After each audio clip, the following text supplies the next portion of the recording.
Hey guys, what's up and welcome to a new Tesla update video. So today, as usual, let's go over Tesla, let's go over the market. We have a big week next week with Tesla's earnings on Wednesday, so let's discuss all of it right here, right now. With a 3% down on the day move, Tesla closing at about $251 per share. There's a lot to discuss, so if you enjoy, don't forget to hit that like button. This is not financial advice. I'm not a financial advisor, and my membership section on YouTube is live. The link is below, where I share my intraday thoughts on Tesla as it's trading. $3 a month, but let's just jump right into it. If you're interested, link is below. So 3% down on the day, which is going to be putting us at about $251 per share, which is a slight underperformance compared to the market, with QQQ down 1.3%. Now, there's a lot to talk about, and we're going to start things off mainly on the weekly chart, because this is where things are very important to kind of understand what we're kind of getting ourselves into.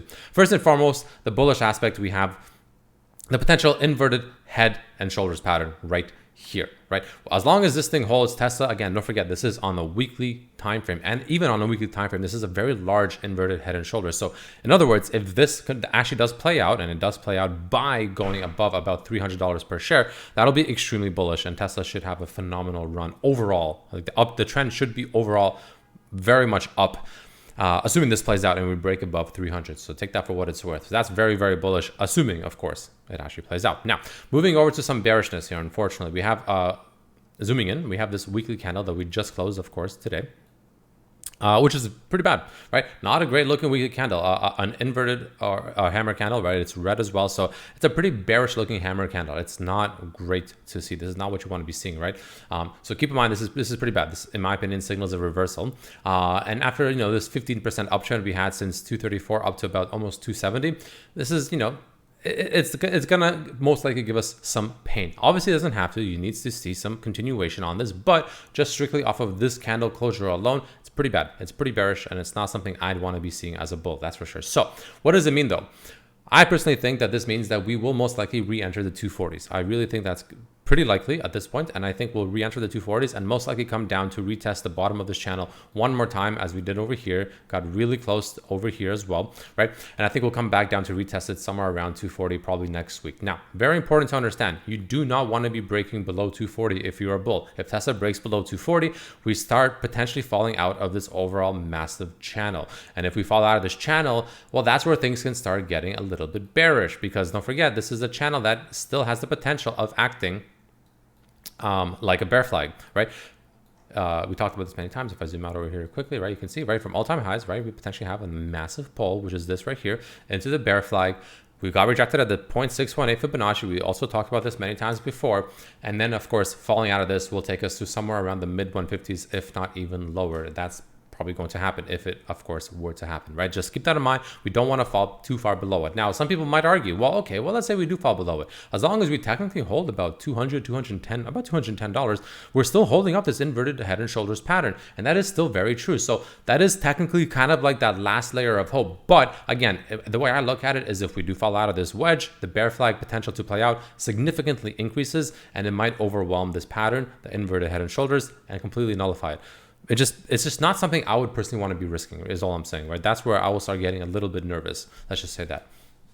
So take that for what it's worth. And especially if you lose this inverted head and shoulders and lose 200, then it's just like, man, that's not good at all. But take that for what it's worth, right? That's very important to understand. Now, another thing to note here is the fact that if I open up the squeeze indicator, it's still, even though the week closed, and even though we had a pretty sizable move down recently, we still have a red circle on the weekly time frame. It's still showing that a squeeze is building up. Same thing on the daily. 3 in a row right now, right? We did break out, so we talked about this, right? If I kind of take a look at over here, up here, right? We talked about how we were in this little kind of, tightening up, if you will, situation over here, right? From this area up here, this blue line, followed by this kind of smaller blue line right here, right? We talked about how we're kind of in this tighter area, and we did fall down below it, unfortunately. So that's not really great to see. So that's something else to really pay attention to, right? We did fall below. And again, I wouldn't be surprised if we revisit 240s once again, but it must hold. But the point I'm trying to make here is, even on this, these sizable moves to the downside recently, since pretty much 270 all the way to 250, we're still seeing 3 red circles in a row.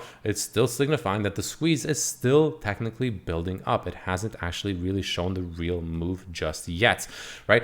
But on the flip side, what's good is the fact that it's neutral. So it's neutral here. So you can see there's no like orange or blue bars, right? It's pretty much right on top of the circle, and same on the weekly. It's right on top of the circle. So depending on which bars start showing up, that's probably going to give us a a potential clue as to where this squeeze is going to go, whether it's up or of course whether it's a down. So we'll of course, as usual, keep track of it. I'll keep you guys updated pretty much every single day on the video. As I record these, my members of course will get it sooner because that's just how it works, but I will still talk about this in the video, so take that for what it's worth. Now, other thing to note is the fact that we did break below the 21 EMA today. Not amazing, could still be a false breakdown, of course. I have the 3-day rule, but still not good to see, right? It's not ideal.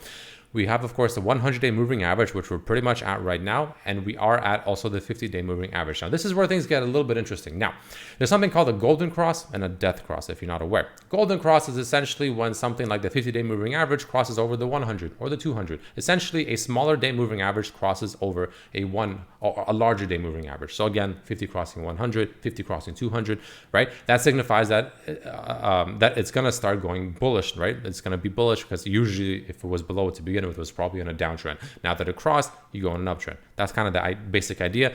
Death cross, literally the opposite, right? In this case, of course, we have the 50-day moving average crossing ever so slightly below the 100-day moving average. Not enough to really quantify anything just yet. This could be false, of course, still, but we are crossing below it. That's a little bit concerning for now, right? I personally view, or I like the 200-day moving average more than 100. So for instance, if the 50 crossed below the 200, that's where I'll get a little bit more worried. This is still not great, but it's not as bad as, in my opinion, again, 50 crossing the 200 to the downside. But nonetheless, something to take note, and this can definitely still give us some pain ahead for sure. So take that for what it's worth. Bit of a mini death cross here happening so far. We'll see if it continues, but it's not also necessarily ideal to see. So that's something else that you want to be really paying attention to. As if that wasn't enough, we also have the volume profile. We did fall below this massive volume. We finally did. We had a bunch of support. We bounced off of it several times on these green candles here. Even these red candles bounced off of it. But now we kind of, slapped right through it. And we're still kind of, at some pretty decent volume here at 250 support. Still decent area to bounce. We did still close above the 50-day and the 100-day moving average. So it's not all bad news. But, we're definitely dancing on some thin ice over here. So it'll be really crucial to see what happens, especially considering earnings, of course, is on Wednesday, which is pretty early next week, right? It's not too far into next week. Kind of poetic, honestly, and I think that'll be pretty important to see if we actually can continue this uptrend to the upside and get a beautiful end of the year rally, beautiful 2024, or if there's going to be some more pain ahead first before we can finally start looking to brighter days ahead, if that makes sense. So take that for what it's worth as well, guys. It's very important to understand. But those are the main things I am personally paying attention to, right? That's the most important parts, in my opinion. Now, another thing to look at here is, of course, the 65-minute chart. The most important thing to me here is the RSI, right? If you look at it over here, number one, we again broke below this blue line. Not ideal. Obviously, you can see what happened. This candle closed below it, and of course, we continued down, right? That's kind of what happens when you break below or above certain resistance points. That's number one. Number two is the RSI. Like I said, we are pretty much very close to what this level was over here, right? We're making lower lows.